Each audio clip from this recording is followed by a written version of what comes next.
Dopo 2 anni intensi di servizio in qualità di comandante del porto e capo del compartimento marittimo di Porto Empedocle, il capitano di fregata Antonio Ventiglia cederà il comando al capitano di fregata Agazio Tedesco per assumere un nuovo prestigioso incarico presso la direzione marittima dell'Emilia-Romagna.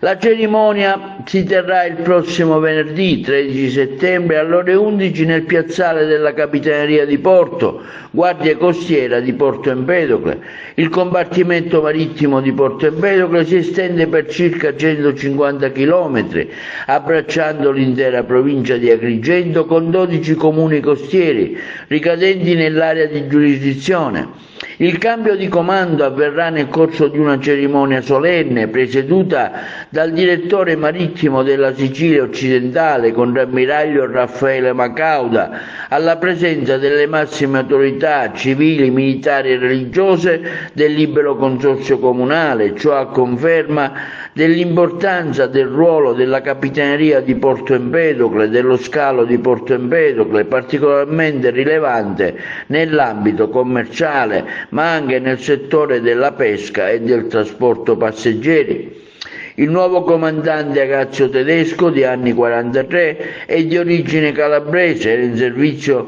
presso la Capitaneria di Porto di Vibo Valentia, dove ha svolto l'incarico di capo servizio operativo e comandante in seconda.